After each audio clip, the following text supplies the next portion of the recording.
In the name of God, the most gracious, most merciful, prayers and peace be upon Prophet Muhammad and his purified progeny. This is a first in a series of videos for Migration 313. And the purpose of these videos is to discuss the topic self-building in Islam.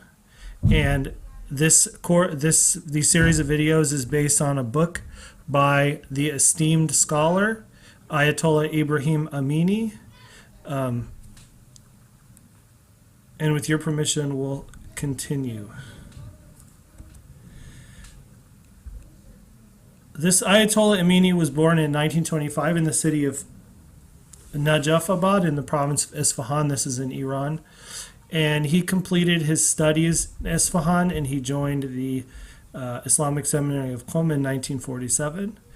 And he is a well-respected and high scholar in Islam, and he is the author of many books, and this is one of them. And the topic of this book, again, is self-building in Islam. So the first part of self-building in Islam, it starts with self-awareness. It means awareness of the true nature of oneself. And I put this graphic here with the butterflies is because it's showing that the people start out as a certain self, and then through time they change into something else. And the goal is to change into something better than what you currently are. And this is a quote by Imam Ali Islam. It says, "It's enough for ignorance for a man that he is unaware of himself." Meaning that if you're not aware of yourself and who you are and who you truly are, then no matter what other knowledge you have, it doesn't really matter too much. Because that ignorance of who you really are is enough for you to be misguided, no matter how many degrees you have, how many institutions you've attended, and so forth.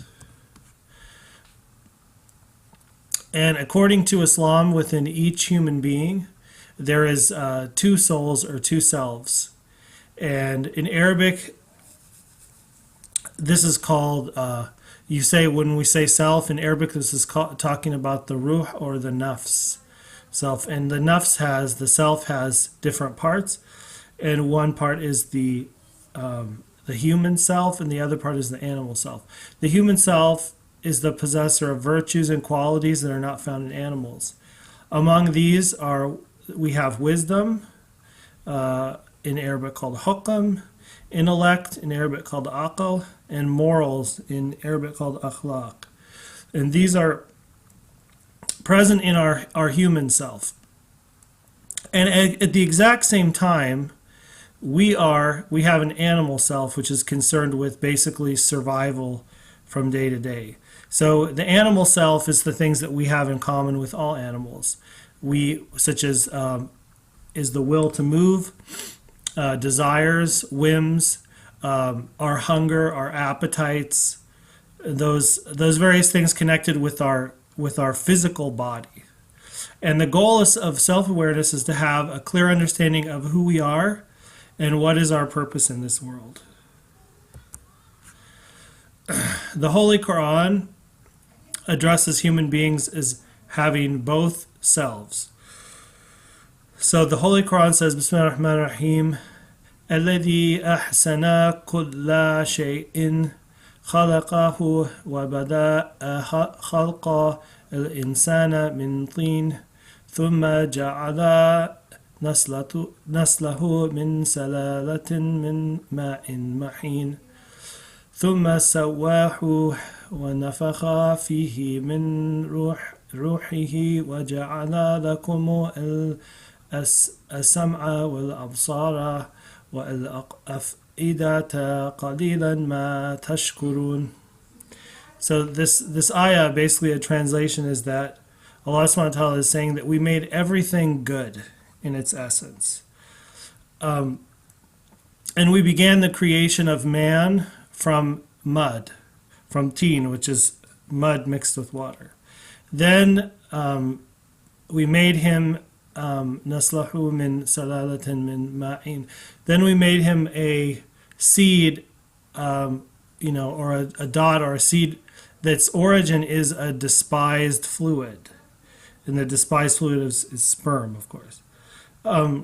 Then we fashioned him, then we breathed into him from the spirit that we possess, not as Christians would say, from God's own spirit. No, he said, وَنَفَخَ فِيهِ مِنْ رُوحِهِ means from the spirit which he owns, which he possesses. وَجَعَلَ لَكُمَ السَّمْعَ وَالْأَبْصَارَ then we gave him hearing and sight. Actually, absar is more than sight. It's also insight. وَالْأَفِدَ قَلِيلًا and then we, for instance, hearing and sights and a heart. وَالْأَفِدَ قَلِيلًا مَا تَشْكُرُونَ little is it that you give thanks for these blessings. And this is the translation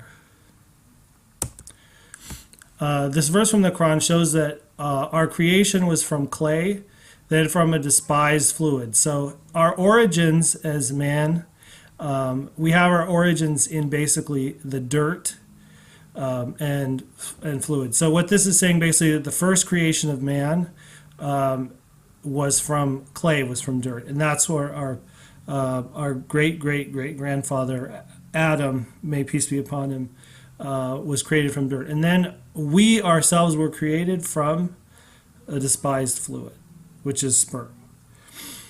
But we also have, so this is our origins. Our origin is basically dirt and the despised fluid. But because of the root of the spirit which Allah breathed into us, because of that, we also have an elevated nature, a noble nature.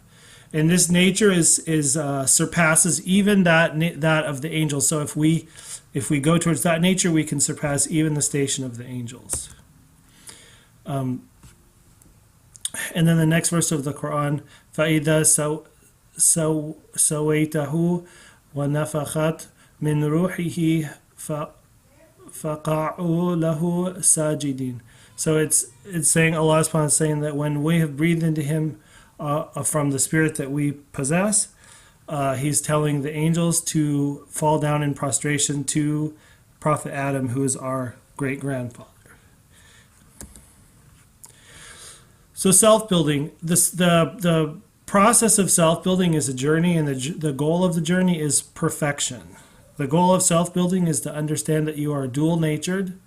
So that's the first step, is to the understanding that you have two natures, and to strengthen, and then go through the process of strengthening the elevated noble nature so that it has control over your animal nature. And by doing this, you are moving towards becoming a perfected being. And perfection does not mean ignoring the animal self. Functions of the animal self, such as eating, drinking, procreation, enjoyment, working, etc., are necessary for us in order to survive, in order to keep our mind and body in good condition. But these things should not be our goal. Our goal is not this. Our goal is not physical. Our goal is not of this world. Our goal is to elevate our nature, our human nature, and not our animal nature, so we can continue to pursue our goals of strengthening and elevated nature. The ones who make their goal fulfillment of their animal desires are considered deviated and astray from the truth. So if your goal, we don't ignore our animal desires, but we don't make them our goal. The Holy Quran describes individuals who make their animal nature as their goal in the following words. Bismillahirrahmanirrahim. فَإِنْ لَمْ يَسْتَجِيبُوا لَكَ فَاعْلَمْ أَنَّمَا يَتَّبِعُونَ أَهْوَاءَهُمْ وَمِنْ أَضَلُّ ممن اتبع هواه بغير الهدى من الله إن الله لا يهدي القوم الظالمين. And it says it's talking, addressing the Prophet Muhammad. It says if they don't answer you, then know that they are doing their ibad. In other words, they are worshiping their hawa, meaning their lusts and their low desires. And it says, and who goes further astray than he who follows his lust without guidance from God? Lo, God does not guide the unjust. And then in the Quran repeats this many times, and this is another one. It says, أَفَرَأَيْتَ مِنَ اتَّخَذَ إِلَهَهُ هواه وأضله الله على علم وختم على سمعهم وقلبهم به وجعل على بصره غشاوة فمن يهديه من بعد الله أفلا تذكرون.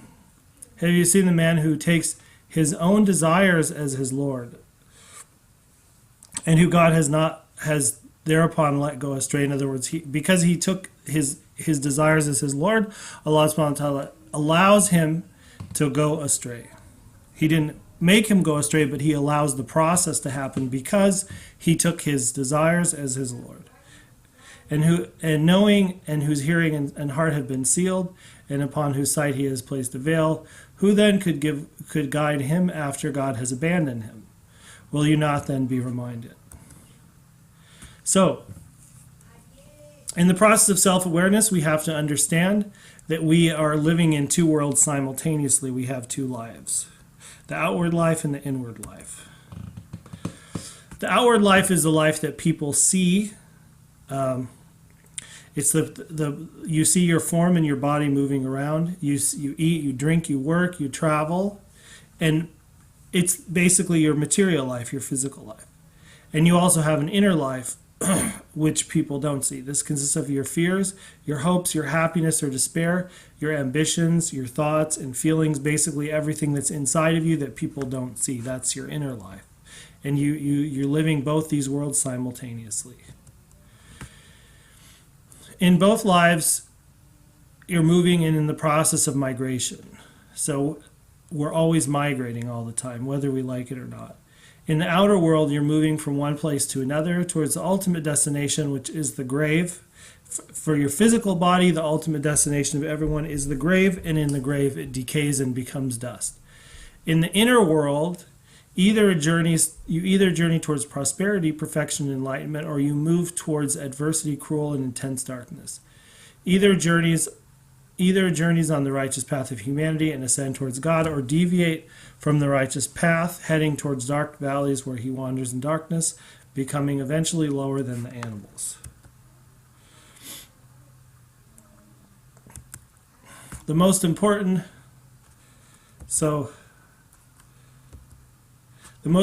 part of the inner migration is purification of the self or the soul, nafs in Arabic. In the Holy Quran, Surah Al-Shams, one of the often repeated surahs in the Quran, one of the ones that is repeated most often, Allah subhanahu wa ta'ala states the following and we have to look at the context of this verse. After Allah subhanahu wa ta'ala swears by his creation, by the sun, the moon, by the day and by the night, and by the soul of mankind which he's created. And this, in order to emphasize this point, Allah subhanahu wa ta'ala tells us, قَدْ أَفْلَحَ مَنْ زَكَّاهَا. Surely, whoever purifies his soul succeeds. وَقَدْ خَابَ مَنْ دَسَّاهَا. And whoever fails to purify his soul, in fact, fails. What a powerful statement this is. In a practical sense, it means there is no true or real success at all without doing self-purification. And there is no real or true failure at all except when one fails to purify their soul. In our inner life, we're constantly migrating either towards a state of purity of the soul or away from that state. Now, inshallah, this is going to end part one of this.